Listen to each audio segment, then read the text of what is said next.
Reserve bank of India की serious investigation चल रही है फिनटेक सेक्टर के अंदर, जहां एपीआई बेस्ड मनी लॉन्ड्रिंग के केसेस बढ़ते ही जा रहे हैं। और रिपोर्ट के अकॉर्डिंग कुछ फिनटेक प्लेटफॉर्म और digital lending apps allegedly third party API का मिसयूज करके लेयर्स ऑफ ट्रांजैक्शन क्रिएट कर रहा है, ताकि इलीगल फंड्स को ट्रेस ना किया जा सके। आरबीआई के मल्टीपल बैंक्स और पेमेंट गेटवे और फिनटेक कंपनी को नोटिस इशू किया है और उनसे डिटेल ट्रांजैक्शन लॉग मंगवाई गई है और एपीआई का एक्सेस रिकॉर्ड भी मंगवाया गया है। काफी केसेस में fake merchant onboarding, mule accounting और आइडेंटिफाइड फ्रॉड के एविडेंस भी मिले हैं। इस क्रैकडाउन का ऑब्जेक्टिव क्लियर है: डिजिटल फाइनेंशियल सिस्टम को सिक्योर बनाना, मनी लॉन्ड्रिंग को रोकना और कस्टमर के ट्रस्ट को प्रोटेक्ट करना। इंडस्ट्री एक्सपर्ट के मुताबिक आरबीआई अपने एपीआई गवर्नेंस रूल्स और केवाईसी वेरिफिकेशन के नॉर्म्स को अनाउंस कर सकता है। फिनटेक इकोसिस्टम के लिए एक बहुत बड़ा वार्निंग साइन है कंप्लायंस और शटडाउन। इंडिया में SIP investment all time high पर है। हर महीने करोड़ों लोग म्यूचुअल फंड में इन्वेस्ट कर रहे हैं डिसिप्लिन तरीके से, लेकिन इस बीच एक हिडन क्राइसिस भी ग्रो हो रहा है।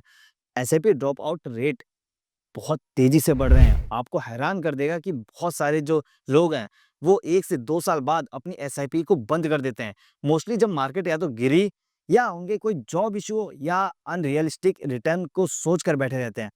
प्रॉब्लम ये है कि जब एसआईपी ब्रेक होती है तो कंपाउंडिंग का जो मैजिक है वो भी रुक जाता है और long term wealth creation heavily impact होता है। एक्सपर्ट कहते हैं कि रियल वेल्थ तभी बनती है जब एसआईपी मार्केट में हाई लो सब सरवाइव करें। एसआईपी मार्केट स्टार्ट करना तो इजी है, पर कंसिस्टेंसी ही गेम चेंज कर सकती है।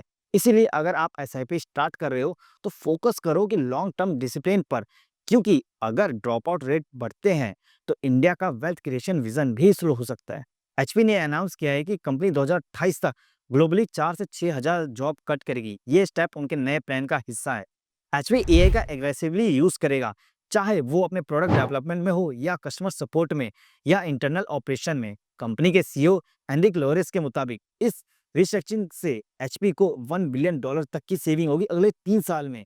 शेयर भी न्यूज के बाद 5.5% फॉल हुए हैं। इससे पहले भी फरवरी में एचपी ने 1 से 2 हजार एम्प्लॉय को ले ऑफ किया था। एचपी के एआई इनेबल पीसी की डिमांड तेजी से बढ़ रही है। क्वार्टर 4 में यह उनकी शिपमेंट का 30% थी, लेकिन एक चैलेंज और भी सामने आया है। Memory chip price globally level पर जंप कर रहे हैं क्योंकि AI data centre demand sky rocket है।